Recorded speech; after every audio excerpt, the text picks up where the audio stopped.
All right, 6 p.m. We'll call this regular village board meeting to order. If you all please join me in the moment of silence.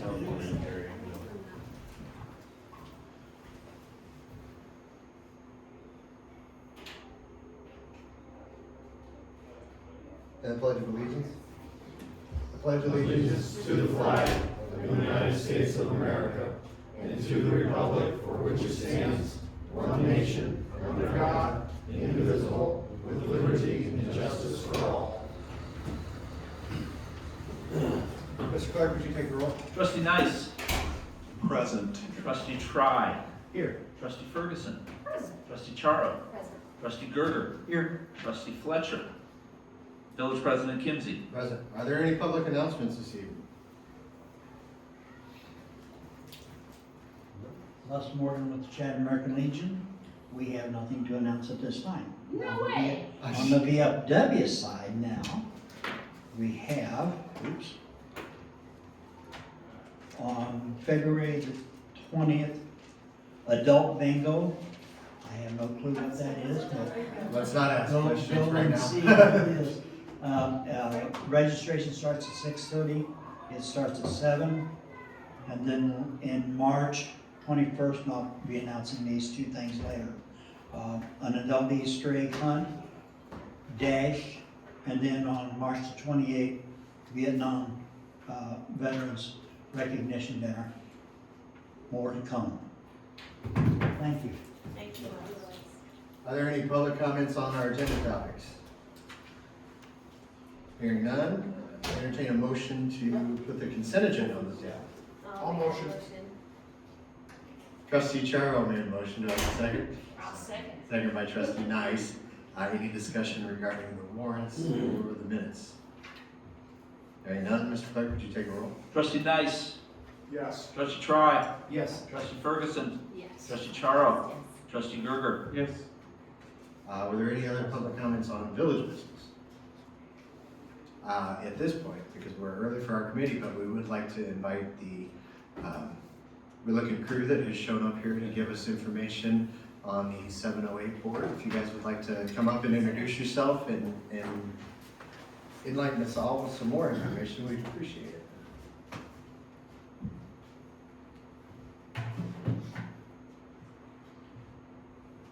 You want me to start? Oh, okay.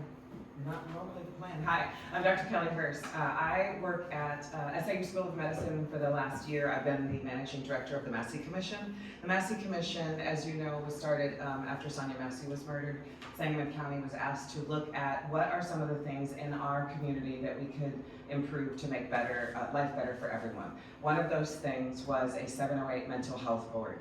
And the Sangamon County took it right back. And what they decided to do immediately was to set up another commission, because we love commissions. And that commission has been working for the last year. It had a whole lot of professionals on it, people who are like Dr. Kari Wolf, who's the head of Memorial's Psychiatric Services. She's also an SIU professor as well. And they spent that time doing some research, doing some digging into what are some of the things that are available that we could have in our community to make it better. And a 708 board was actually then established. And so what we're trying to do now, and what we're here to share with you all this evening, is that this is now a referendum on the March 17th ballot. And I will say you are able to pull a nonpartisan ballot if you want, and just vote yes. That's what we're here to talk to you all about, and then we'll take some questions afterwards. Thank you all for having us. My name is Adam White, and I work for the Massey Commission, and now doing the 708 board presentations. So a lot of people ask, what is a mental health board and what does it do? It's established through a local ballot referendum under the Illinois Community Mental Health Act to plan, fund, and coordinate local mental health services. It really tries to identify where the biggest gaps are and who the people are that need it the most, and that's where it goes first, but it is all encompassing. It can range from like school programs to outpatient psychiatric care and counseling and everything in between. So it includes services for developmental disorders, youth programming, intellectual development, developmental disorders, and substance use disorders as well. A lot of questions we get about is the funding of the board. There's really two ways that you can fund it. You can either fund it through property tax or sales tax. There was a lot of research that went into the best way to fund this, and funding it through property tax would have added an enormous unnecessary burden on our farmers and our farming community. So they went the route of sales tax. There were 3 different brackets that they looked at: 0.25, 0.50, and 0.75. 0.25 wasn't enough. 0.75 was a little too much for people. And then 0.5 was that real sweet spot that gives us about 14.7 million a year. And those are like very conservative estimated, like early projections, to give that core funding for these programs, right? So you still get grants, you still get private donations, you still get state grants, things like that. Those are all contingent on who's in there, who's feeling mental health services at that time. So this just gives a very core funding source for our programming here in Sangamon County. And I will say that like 90 counties have this. We are one of the few that does not. So this is not something new for Illinois. 90 counties, 60 counties run it through a program like we are, that is a county-wide program. And there are 30 municipalities that actually run their own because the county won't do it themselves. So this is not something new or something that like is a new trend or something. This is very old that we're trying to catch up to. So for our taxing scenarios, people want to know how much am I going to pay. So if you're paying $10, it's 5 cents. If you're making a $50 purchase, it's 25 cents, and if you're making a $100 purchase, it's 50 cents. So, It's skipping also. Sorry. There you go. It doesn't say it up there, that's okay, you can say it.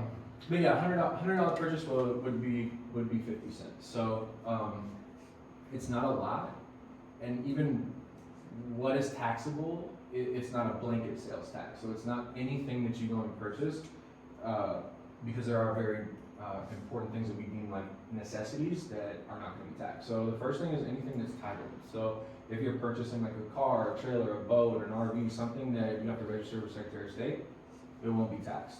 You're not going to go buy a car and have like a $5,000 in tax. What they call medical equipment, which is really medical devices, prescription drugs, and non-prescription drugs. So you can go to the pharmacy, anything that your doctor prescribes, none of that can be taxed, and devices as well for like insulin, things like that. None of that can be taxed. The third and final like bucket that cannot be taxed is what they classify as unprepared food, and that's basically anything in a grocery store or convenience store. So restaurants, yes. Anything that's outside of that, no. The parade started. I'm not moving unless Vern does. We got Boy Scout tour going on. So I do want to talk about the core duties of what they would do. Which is another question, what's their job? So they are to actually put together a budget, put together a plan for the year, and modify it. They're going to hire staff for this, which we think is going to be about 3 to 5 people. I think that was a big thing that they learned was that people's concern is this just going to be a job for people, and quite frankly, that's not it. They'll review all of our local services, which they have done extensively with a couple of surveys, which I'll share with you in a moment. They will be able to approve the disbursement of the funds, and then they would be required to publish an annual report as to how it went. They're going to be able to do the contracting with any of the providers that we need to actually have. So in summary, this mental health board is created by a voter-approved referendum. It is funded by dedicated sales tax, grants, donations, and income from provider agreements. And then it will evaluate the funds of the community for mental health. And it will fill in some of those service gaps, which is really what I want to talk to you all about. There are some key takeaways from the community survey, and I'm going to pick up my iPad. Y'all want to look up there, and I'm going to stand. If I stand here, is that okay? I don't want to be in your way either. I think that the important things to note here was that they did 2 surveys. One was a community survey asking them their feelings about some things, and a couple of things were really interesting. I'm not going to read all of these that you see up there, but at least 42% of respondents are very unfamiliar with services. When it came to funding, only 5% of the people said that we dedicate enough money in the county to mental health services. 89% said that they would support allocating more funding to address the gaps that we absolutely see. Experience with care is really an interesting one because 41% reported an unmet mental health need in the last 3 years. And then I want you to go down to stress management. 60% of the people said they just keep it to themselves. We know that that's not sustainable, that's not healthy, that doesn't make a healthy community, but that there's also so much stigma that goes along with mental health that people don't want to betray that they're struggling and that they're having trouble, which is also not a good thing, because then what happens is we turn to other things, and other things are unhealthy, and we're just not healthy ourselves and taking care of keeping jobs and homes and all of those things. In the community perception, 83% of the people said that they do support including mental health professionals with first responders to go out on calls. This is probably where we hit our sort of like cross-section with what we were working on in the Massey Commission, because Sonia actually called for help. She was calling for some mental health services and she was met with harm. Most of the law enforcement that we also talked to would say, hey, listen, we don't know what we're doing out there. We're not mental health professionals, and that we absolutely would appreciate other people coming out with us in order for some of these calls. The next survey is a survey on professionals in the community who already do this work. Only 17% said that our mental health services are adequate, and these are the people that do it. The people that do it say only 17%, or only 17% said it's adequate. 28% rated substance use services adequate. The professionals reported seeing mental health concerns daily, 68% of them, weekly 25%, and monthly at their work, 6%. Just 10% found it easy to connect clients to care. It's not that the care is not out there. Some of it is certainly not. It's that when they do those referrals for the care, they just have long waiting lists, and it takes too long, and there's not enough people providing this particular service. So 65% of the professionals said that they encounter gaps frequently, and 33% occasionally, and that doesn't seem acceptable for a community that's trying to take care of people. The top barriers, as I said, long wait lists, 70%.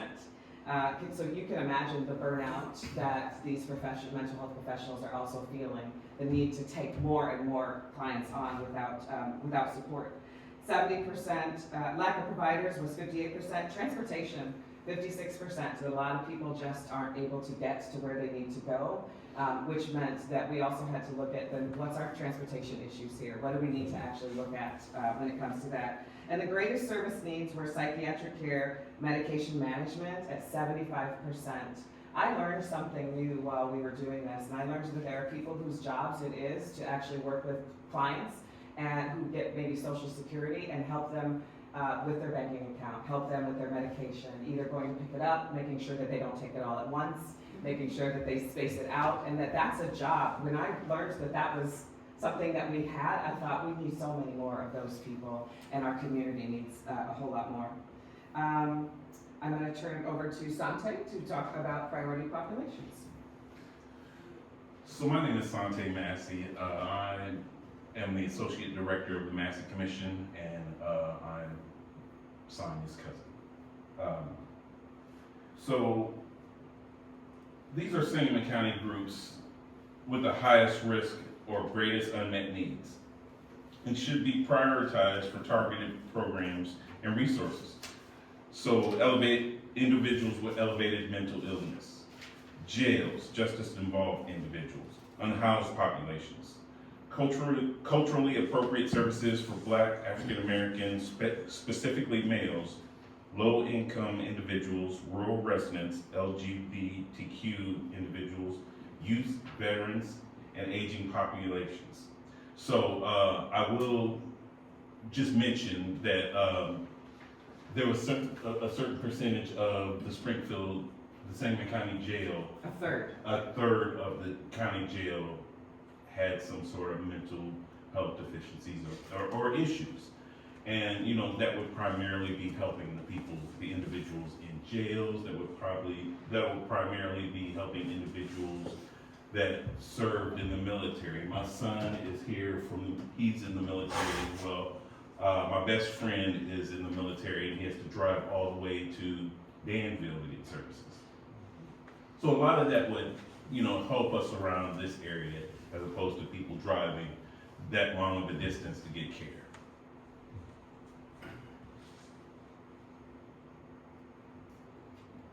There are 6 recommendations made by the Mental Health Committee to the county board to establish a 708 mental health board, to prepare for the appointment of board members, planning for staffing of the mental health board, plan for core activities in the board's first 12 to 18 months, finalize and address priority populations and service priorities, develop cross-cutting strategies to close gaps. So what comes next? Talk to people in your immediate circle about the logistics of the board to disprove both misinformation and disinformation campaigns and bad actors.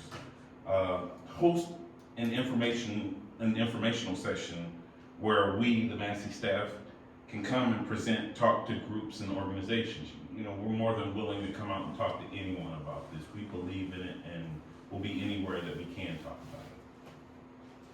Sit down with Massey staff and see how best you can ensure the success of the mental health board.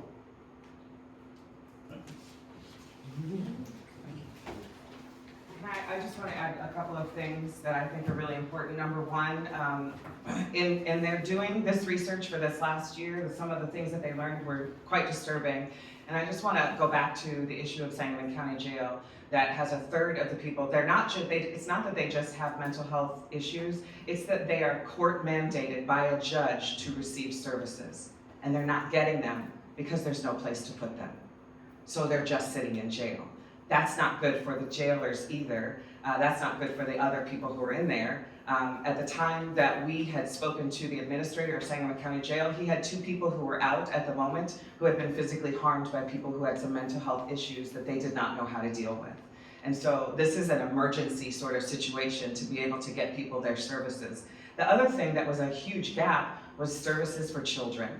That if you have a child that's going through anything, that you have to send them outside of Sangamon County practically to get some help. And so people don't want to do that. And again, this is one of those emergent situations, and we're not seeing any of these numbers come down. Nobody is just getting better mentally because time is passing. And as far as those stigmas go, I would even say one of the populations that Adam named was our rural populations, and right now farmers are 3 times more likely to die by suicide.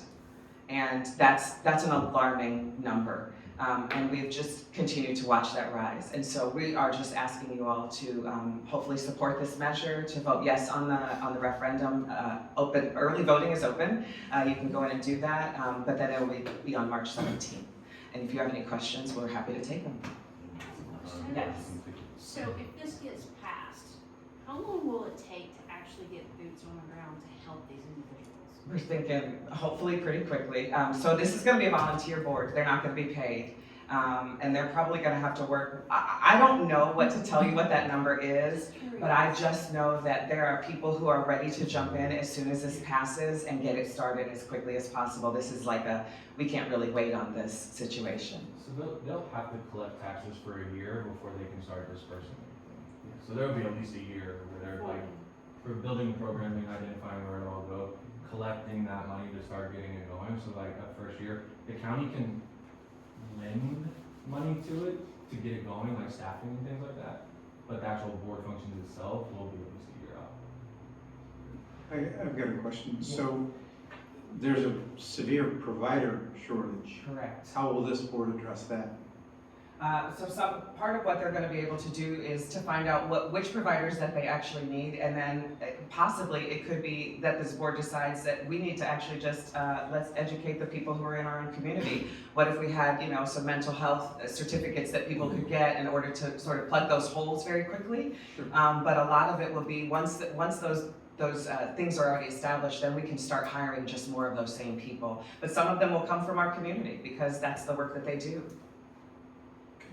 Thank you. So structurally, does the board become like a department of Sangamon County government, subject to an appropriation process by them, or does it stands completely outside of So it'll be like a part of the Department of Health, but not like subject to their appropriations, because they'll have their own dedicated funding source. Also, we didn't mention, of the 102 counties in Illinois, 90 of them already have a 708 mental health board. And 708 was just the number of the House bill or Senate bill. If you're wondering, I thought it was like a zip code out of Chicago, right? And 60 of those do it by this kind of referendum. We looked at, and we've been encouraging people to look at Winnebago, Illinois, to look at how they've done it. They've actually had a mental health board for quite a while. They wrote theirs so that they would actually have to vote it in again every 5 years, and they just voted yes again. And that was for an increase. What does their staff look like up there, as far as the folks they've hired? They have 5. Is that Five right? board Yeah, members? five, Oh, no. five staff. Staff. Five staff. Plus the board members. Plus the board, correct. Volunteers as well. Volunteer as well, yeah. It's the most comparable one to Sangamon County that we looked at, so we keep going back to them, like, what are you all doing? What can we learn from you? Yeah, Is that because of population or because of demand? probably both. Demographics. Demographics? Rockford's a lot bigger, but it's close. Yeah. Not sure what when you get to Chicago. So we just feel like Sangamon County needs to catch up. Did you have a Well, question? I have been studying this and obviously for it. And just I'm happy that you're presenting this because there are so many questions. And it always comes back to the money, like how is it gonna be funded? What's the money gonna be used for? How's it gonna, the taxes and all of that is in here. So this is really great information for the public. Refer people to this. And are the links and information in this presentation for them? So, Yes. okay, great. And there's a health commission, like our official website, is the Sangamon County Mental Health Commission. You go back to one thing real quick. So there's 5 staff members. One finance, multiple different health professionals. I mean, how's it look? I'm not sure, but what we know is that one of the staff for us should definitely be a grant writer and a really good one, right? And I believe that may be one of theirs as well. I don't know all the positions that they have, but it serves their community. So ours will serve our community, and if it looks the same, it looks the same. How does the oversight board get structured? Those appointments, do they become elected? Do you want to speak to that? Yeah, so Chairman Van Meter will put forth and the board will approve. I don't think they have like a sunset on that, so I think the board member will just serve until they don't want to serve. So 5 members appointed, So the board will actually be 9. or 9 9 members appointed via the county. Yes.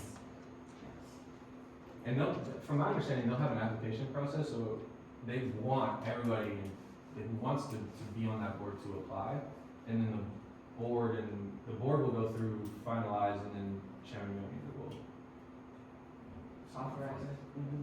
That is good information, because I wasn't sure how the board itself was gonna function, so it's not it is appointed, but there's no term limit Mhm. on it, so No. once you're appointed. You're on there. Good deal. You have to serve until you find somebody. I've been on some of those boards. I've been on some of those boards. You want to be on another board? But they have said, like, I mean, this has been in every single room that we've been in, is like, it's not gonna be the same 25 people on every board we have here. It is going to be like the professionals and the people who should be on it, it's not gonna be stacked by politicians and political figures.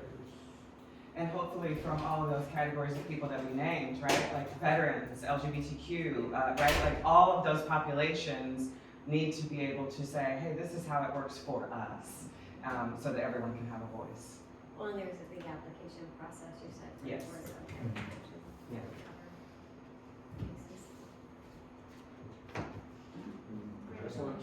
Any other questions? Thank you. If you can think of other groups you'd like us to speak to or just share this information with, we're happy to do that. Just give us a call. Well, Dr. Hirsch, something, thank you all. Thank you. Thank you. guys Thank you. coming all the way down here and. All the way All the way. down. 14 minutes. Thank you for coming back. Yeah. Thank you Thanks all. snow on you. So we have, like, little half sheets we've been passing out, we just have to run out with those. I'll shop some by. With the. Yeah, if you would. With the QR Yeah, code, I yes, I yes. have one in my purse, actually. Oh, you I do. We've been like 30,000 over here.